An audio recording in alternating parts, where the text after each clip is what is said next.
Welcome to the Heal Your Hunger Show, where we get to the heart of why you overeat and how to stop.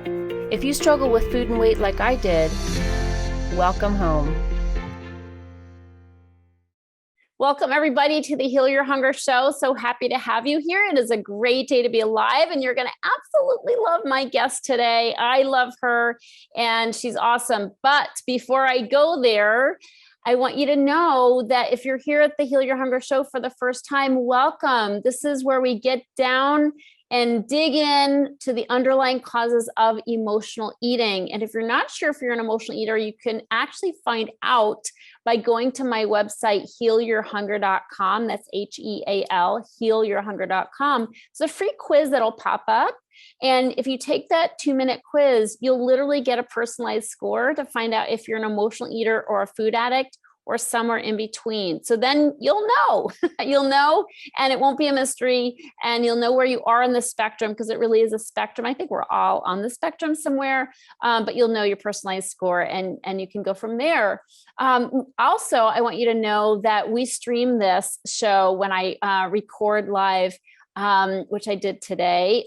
When we record live, we stream it to the Secret Sauce group. And this is a private Facebook group, which is specifically for emotional eaters to get support. It's go to Facebook and type in the Secret Sauce to End Emotional Eating and join us there. And you can actually comment on this show, and we will comment back and we'll keep the conversation going. This is really going to be an amazing interview. So thanks for joining me. On with the show. Okay, everybody, you are going to love my guest here today. She is the Betty Rocker, and she's an internationally known health and fitness coach and an innovative entrepreneur and a motivator of self-growth, which is right up my alley. Over 3 million people have taken her free Make Fat Cry home workout challenge. It's a 30-day challenge.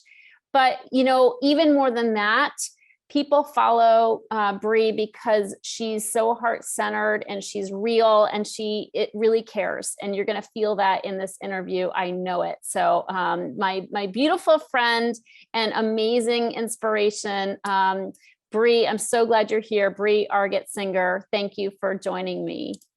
Thank you so much. Yeah, great to have you. All right, this is great. So I am super psyched to have you here, and I love your emotional support dog who's right there with us as well. What a little sweet. And what's the dog's name? This is Bodhi. Bodhi, love you, Bodhi. So thanks for joining us. So, I adore you, and I really appreciate you and all the things you've done to help women become healthier, and especially help women just really grab a hold of fitness, and not use it to hurt their bodies, but to help their bodies. And so that is so, so important here at Heal Your Hunger, because we have a lot of women who have really beat themselves up through dieting and the roller coaster ride of weight loss. So thank you for all you do.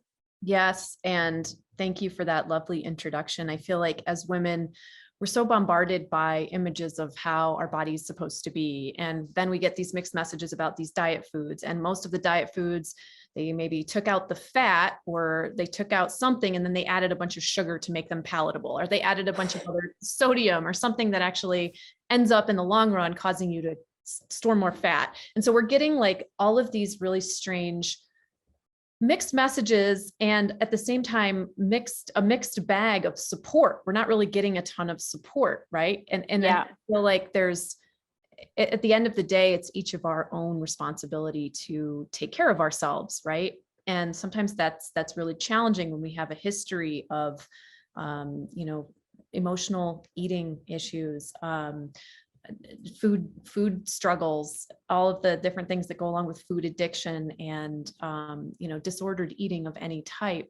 And we also have that disordered eating with disordered way we see ourselves, and it's all sort of it becomes kind of a big mess, and it feels really overwhelming. And I think it can really lead to a lot of negative self-talk, because we never feel like we're doing enough. We never feel like we're good enough, and we never feel like we're doing enough. And I have been there too. Yeah, I was going to ask you, is this have you, I mean, I think as women in our culture, it's hard not to be affected by this. So, but I'd love to hear a little bit more about your personal journey towards self-love. I mean, I feel just like every woman out there, no more, no less, like affected by media imagery growing up, affected by expectations of people around me. You're either pretty enough or you're smart enough, right? If you're not very pretty, then you better work hard in school, and I remember even a generation before me, it was like, you go to college to catch a man. I mean, there's all this like ridiculous, like very gender specific, like outdated, sexist kind of attitude around being a woman. And I think that in many ways, while social media has many issues that we can all see, it also has this wonderful ability to connect us, and as women to empower us, to have a forum to talk about these social issues and these things that have held us back in the past. We can now come together and discuss them just like we are right now, because many people are listening either on the podcast or on social media.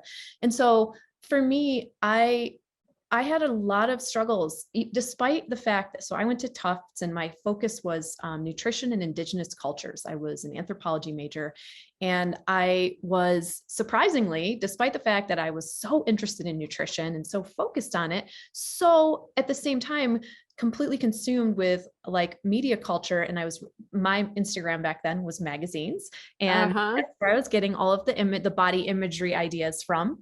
And that's where I was getting all of these mixed messages about, I needed to eat a salad for lunch. I needed to eat way less food, right? And there was no real focus on protein.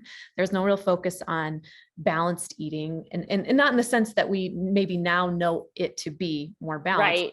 And so despite a lot of nutritional guidance and a lot of interest in like the foundations of nutrition, I was still really affected by what was in the culture, in the cultural messaging. And that was more influencing me in my personal choices than what I was actually learning in school, which is really interesting. And I think that happens to a lot of us because we can't help but be affected by the media and by the cultural messages.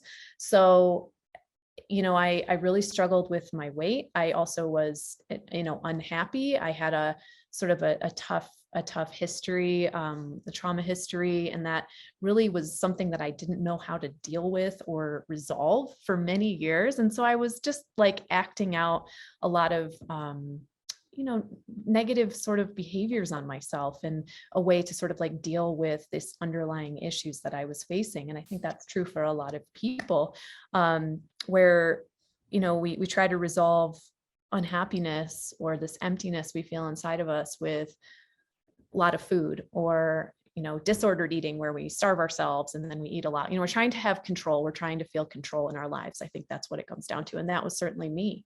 I was really attracted to a lot of adrenalized things because I felt most comfortable in a highly stressed situation. And that was something that I didn't come to terms with until like my late 30s, early 40s. But along the way, I did develop healthier practices with eating. And in my early 30s, I started to really learn and practice a lot more balance with my body. I started out as a body worker. I was a structural integrationist, and my focus was really on realigning the body. I worked with a lot of athletes and racers, and those folks were asking me for nutrition help because they saw how I had been applying it to myself. I really had the foundation down of prepping my food, and not in like the gym sense. I was really trying to make tasty, healthy meals. I had just continued my education and was starting to really heal myself with the disordered eating. I was healing myself by really just applying science and nutrition to myself in like a loving way for the first time. And so I was able to share that with the clients I had at the time, who were just really interested. And I had to prescribe a lot of corrective exercises to them as well, which then of course led me to go on and get further training, become a trainer. And I was, and I got further nutrition certifications, all of these things, and eventually kind of had the full package to offer people. But that was so healing for me because I too was practicing everything that I was learning and teaching. And now look, a decade later, here we are, and it's been It's just been really organic for me, and I think that just like yourself, sharing something that has helped you so much and finding a way to help other people with that. And obviously going and getting additional research, education, these are important things before you just go. We can't all just be like, okay, this helped me, so now I'm going to tell everybody what to do what I did. I think we also want to make sure that we have a good foundation of education as well. But there's a lot to be said for combining a good education with personal experience. And I find the people who've helped me the most, from doctors to other types of coaches, have also shared those experiences that they're helping me with. And I find those people to be the people I feel I learn the most from. So. Yes, I totally agree. To me, it's most believable when somebody's actually had the same struggles I've had and have overcome them. There's just a kinship I feel, and it opens my heart more, which helps me be more teachable and coachable. Yes, I totally.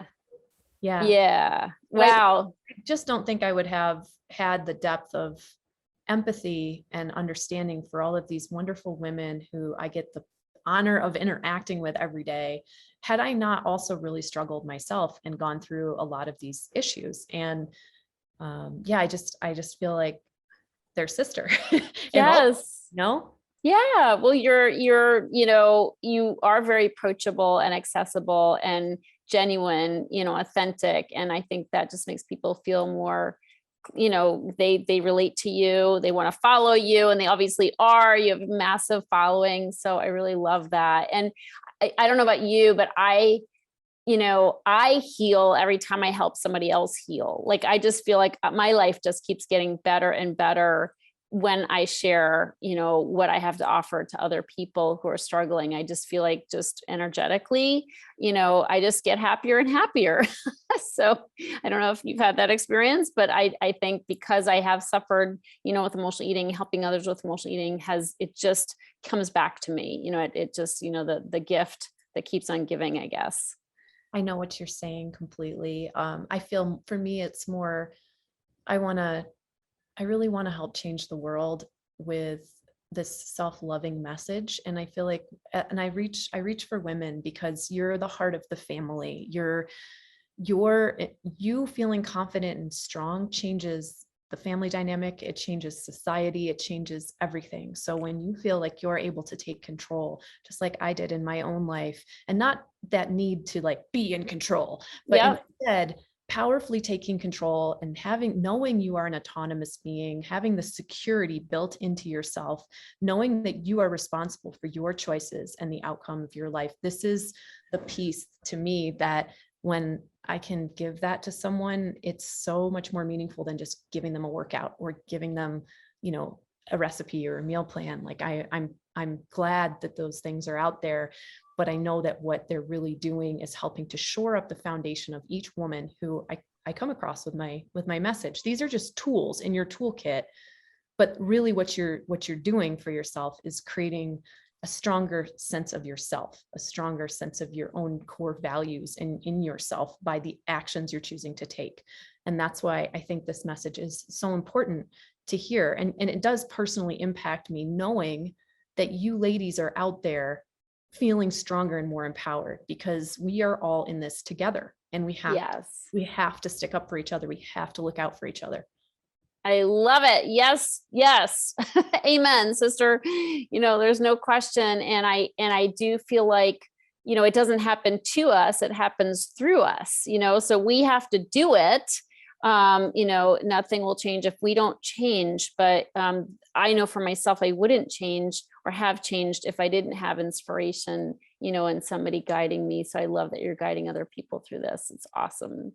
So let's talk about, some of the cool things that you do with people, like the 4 pillars of health, just because this is very basic, but I think really consumable for people to grab a hold of as they're listening. Do you want to know more about the 4 pillars of health and why? Yeah. Like, what are they and how do you help people along those lines? Where this came from is imagine you're sitting in a chair that had 4 legs, right? And one of the legs went out from underneath your chair. Well, you can still balance on the chair. You still got 3 more legs, right? And if two legs went out, you probably could still balance. It's a little bit more of a struggle, right? But you still got two legs. So this is part of my whole like attitude of like, it's not about all or nothing. I want you to think about these 4 pillars that I'm going to give you as just 4 things that are within your domain. There are many things that impact your health and well-being, many things that you need a doctor or you need someone else to help you with. These are all things that are within your own domain, within your control. And I don't want you to feel like you have to have all 4 of them perfect all the time, because when I came up with this, I was actually really sick and I wasn't able to exercise. And this is what made me realize I got better faster because I paid attention to 3 of my 4 pillars and not being able to. So now, exercise is one of the pillars. The number 1 pillar on this pillars of health, if we were going to give them like an order of prioritization, is sleep. And sleep is the foundation for everything we do. And I know you're thinking, well, you're right, that is kind of within my domain. But what about all these demands I have on my schedule? Well, you know what? Do the best you can with what you have, right? And strive for better sleep. We all go through seasons in our life where sleep simply can't be the priority, but you have these other legs on your chair, remember? And the second one, speaking of those other legs, is nutrition. Again, something that's within your domain. You're the one making the choices. You're the one who is going to educate yourself, try things. Some things won't work for you. Some things will work better for you. Remember, you're going to go through seasons of life just in this arena too, where something that worked well for you when you were a certain age is no longer working for you, either because of the strategy of it, or it doesn't work for your lifestyle, your digestive system, your gut health has changed, you need different nutrients. These are just important things, but these are also within your domain. The third thing, which I think is really hidden in plain sight that we just do not prioritize enough, is stress management. And we all are dealing right now in the world, we are dealing with a tremendous amount of uncertainty, fear, unknown, illness. There's a lot of stress around this. People are losing their jobs. Some people are leaving their jobs, going out into the unknown. It's just a really dynamic, stressful time. And stress is, for instance, stress can be a good thing and stress can be a bad thing. But when we have unmitigated chronic stress, this is when we really have problems with our health. We've learned that stress is one of the underlying factors in numerous diseases. It's what spikes our cortisol, the stress hormone, which adds fat storage to our bodies. It makes us sick. It breaks down collagen, making us more wrinkled earlier in life. There's a lot of reasons why, as women who want to look our best, present our best face forward, etc., we don't want to have this unmitigated stress. And there's just so many reasons stress is so debilitating. Makes us tired. My good friend, Emily Fletcher, she's always saying, stress makes us stupid, because it affects your brain. It makes it harder for you to think and access all of your amazing, smart ideas and your memory and all of these things. So I feel like stress management is one of those things that we have to diligently develop a practice around. Like, even if it's 5 minutes a day, just something, maybe you sit in the morning and give yourself that. I love this app, the 5-minute journal. I start my day with gratitudes. I end my day sometimes reflecting, and I don't always do them both every day. Some days I'll do a 5-minute meditation. You can let this be an organic process. But one really important piece is to just have check-ins with yourself throughout the day to just see, like, how am I feeling? Let me tune out from all this stuff that's coming at me from the TV, from my phone, from social media, and tune in to myself. Let me breathe, ground, and some of you do that with a workout, and that's great. But remember, just sitting in stillness is also really important, because we can overtrain, we can over-exercise. Most people really prioritize exercise in the pillars of health as their number 1 thing to prioritize for wellness and health. But I put that last. I think without the sleep, without your nutrition, without your stress management, exercise is not going to have as much of an impact on your body. And remember, exercise is a healthy stress when you are healthy. That is it. Like, if you exercise when your body is already in a stressed out mode, you're going to be breaking down the amino acids stored in your muscle tissue. You're not going to be able to build as much muscle. You're not going to reap the benefits. You're going to just spike your cortisol even higher, which we just talked about why that can be damaging for several reasons. There are many more. Those are the 4 pillars of health. So we've got them in order: sleep, nutrition, stress management, exercise. And that's why I say these are within your domain, and not to stress out if you can't get all of them to be perfect all the time. That's not the goal. You will hear me say all or something, not all or nothing, many times, because this is something that we tend as women to be we're very smart. We're high achievers, we're intelligent creatures, and so we think that if a little bit is good, a lot must be better. And so we sometimes just go that all or nothing route. And a lot of media pushes us in that direction. But I just want to remind you that all or something is really what allows you to be consistent, allows you to win the day, to win at life, to have that staying power, and taking days off, resting, tuning into yourself. These are things, if you focus on your 4 pillars over the course of the week, instead of trying to get them all in every single day, that's a great place to start, in my opinion. I love that. Thanks for sharing that and laying it out there. I really am all in for yes, for all of those things. I love all or something, because we tend to be, especially those with disordered eating, emotional eaters tend to be all or nothing. Like if I can't do it perfectly, because we tend to be perfectionists, it's like, screw it, I'm not going to do it at all, and obviously that doesn't make any sense, because some is better than none for sure. The other thing that I think is so important, like you talked about the sleep, and this is new for me because I've struggled with sleep for years. And I have to say, in the past year, I changed up some of my nutrition and my meals a little bit, and to where I'm now getting more sleep than I've ever gotten in my life. And I just saw on my phone, I had lost my phone and got it back, and it had tracked my sleep through the past. I don't know how I did that, frankly, but anyway. And so in the past week, it said my average was 7 hours and 15 minutes, which is unbelievable, because I used to struggle to get 6 hours of sleep. So I'm really rocking it out in that department. Thank goodness. But because, when you're tired, it's so much easier to eat, for energy, just reaching for snacky foods. No question. And then exercise is like, I have no energy for exercise. How could I possibly exercise? Or how could I, make a healthy meal? I'm too tired, so I think that is so cool that you put that at the top of the list. Totally. And I mean, sleep deprivation massively impacts your hormones. It slows down your metabolism. It impacts leptin and ghrelin, your hunger and fullness hormones. It makes you actually want to reach for more sugar and more carbs, like more of the fatty stuff, more of the sugary stuff. Yes. I mean, it literally it reprograms you this way. So we have to be really mindful of prioritizing sleep, I think, when we can. Obviously, my new moms, shift workers, I know there's strategies that you guys sometimes need that are a little different that can be helpful, but also there are some seasons of life, especially new parents, when you just someone else is the priority right now, right? So you just do the best you can, right? This isn't like a hard and fast every day, everybody, everywhere, everything. Yeah, I love it. Can we talk about flossom? Because I love that word. Is that your word?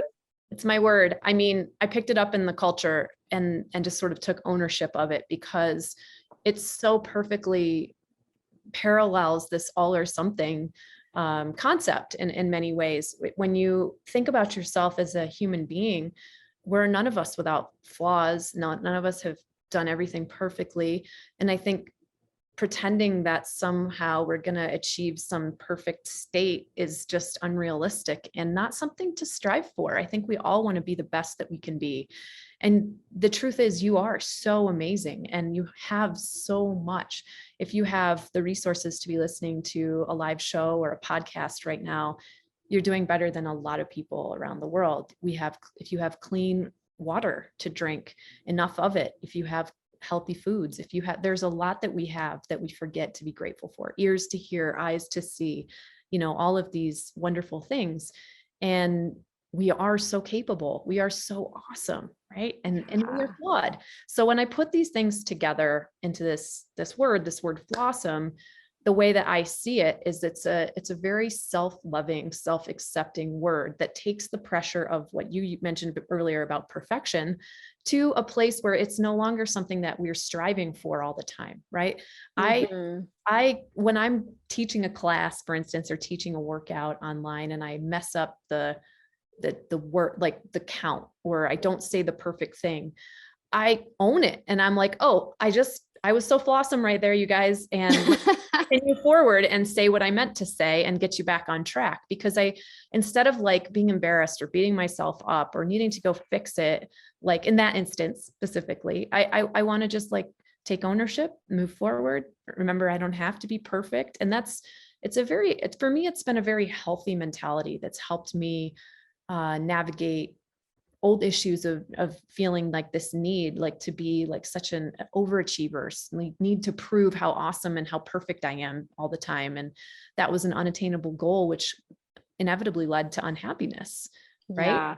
Yeah. I love that also because it's a great reminder that we're awesome as flawed beings. With our flaws, it makes us more awesome, in our minds, we tend to go, I'd be awesome if this weren't wrong or that weren't wrong. It's like, no, you're awesome because of these various parts of you that make you, so I love that. That's so wonderful and a great reminder. I'm going to borrow it now and then. I think it's a great word.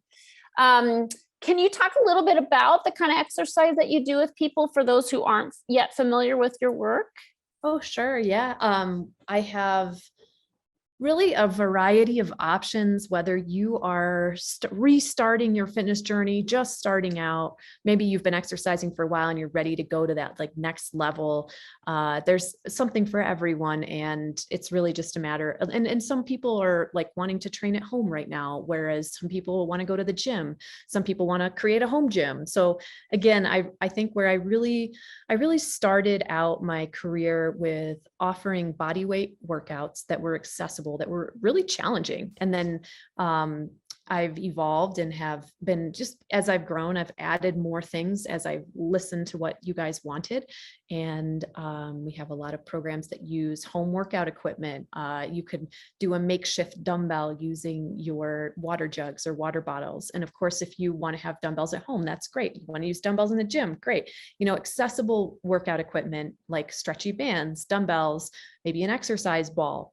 And I also have a program that transitions you from more of the dumbbells and stretchy bands up to barbells and more advanced type of equipment. But with that program, it's called Lioness. You could do both. And you could even do this at home. Home Workout Domination is the program I created. It's kind of self-explanatory where you're at home, but you're using more equipment at home, like very accessible. And then the 90-day challenge is another program I have where it's all body weight and builds you up progressively. So that's a great program to start with, because over the course of 3 months, which is a really healthy length of time to build your strength or rebuild your strength, that's a great program to do. And then of course, in Rock Your Life, we offer numerous challenges of all types. And myself and my other Team Betty Rocker coaches, we all have different specialties and offer you a much wider variety of classes and challenges to continue your journey should you choose to do that with us. I love it. Good for you, and good for the people who do your workouts. And I'm more people I'm sure will join on account of hearing this. Can you explain the Betty Rocker moniker and where that came from? Yeah, sure. If you're not watching this, I've got a lot of tattoos. And I mentioned earlier in the show that I came up kind of being a bit of an adrenaline junkie and seeking a lot of adrenaline fueled activities. I had the moniker Punk Rock Betty Crocker when I was younger, because I was a little bit of a crazy, edgy nutcase, and also sort of like domestic pursuits that I love to cook. I've always been into nutrition and into food. And so I had this sort of funny, combination of stuff going on. So people called me that, and it just kind of morphed into Betty Rocker from there. So it's great. It's really cute. I love it. So I just want to take the opportunity to say about the name is that something that why I kept it is because I realized that with what we were doing, every single one of the people who was doing my stuff was a Betty Rocker too. They're all the Betty Rockers. So while I might be the Betty Rocker, the OG, I've got all this whole amazing community of Betty Rockers. There's little rockers, there's big rockers, there's rockers of every type out there rocking their lives. It's not just about rocking your body. We don't call my heart of my program Rock Your Body. We call it Rock Your Life, because the stuff is a holistic message. It's not just about how we look, it's about how we live. And I think people feel that. And that's one of the things I love about you is it's not like you're the exercise girl. I mean, I called this show Personal Growth Through Food and Fitness, like that's really, that's so beautiful, because it's, it's sort of like, I know for me and for my clients, it's the food and fat that gets our attention, because it's this frustrating part of our life that we can't figure out. But then when we get on a healing journey, we find that in order to heal from this problem with the symptom of food and fat, we get all these new tools for living, that just make our whole life better, than maybe we would have even been if we hadn't had the problem in the first place. So it's sort of like our frustrations or our struggles with food and weight turn into the gateway for a better life all the way around.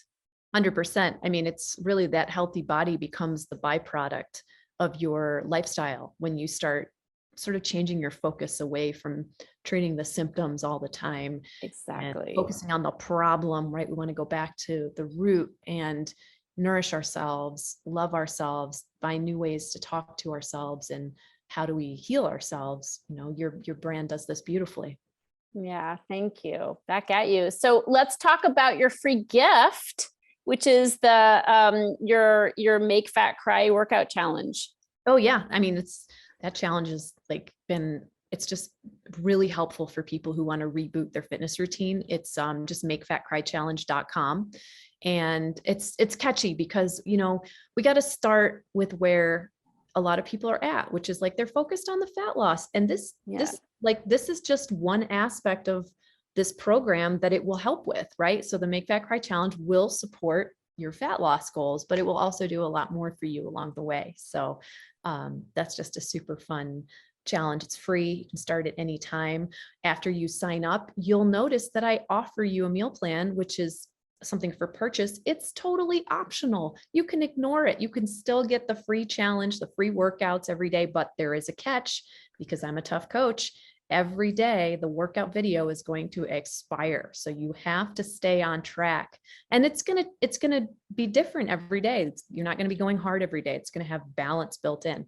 So this is definitely something that I recommend you check out. I love it.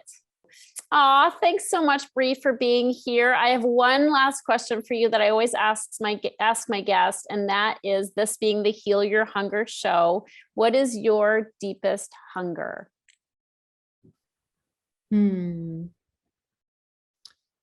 I feel like the word connection came to mind immediately, because this is what I feel. This is what drives me every day, is my desire to connect with people who want this, who want something more than what they've been served already. I love it. So beautiful. And you're doing it. You're rocking it out. So thank you so much for being here. It's really a pleasure to see you. And you're a sweet doggy. And thanks for all the beautiful work that you do in the world. Thank you so much for having me. Yeah, it's my pleasure. Thanks everybody for tuning in. Please leave comments. We'd love to hear them and support you in any way possible. Until next time, have an awesome day.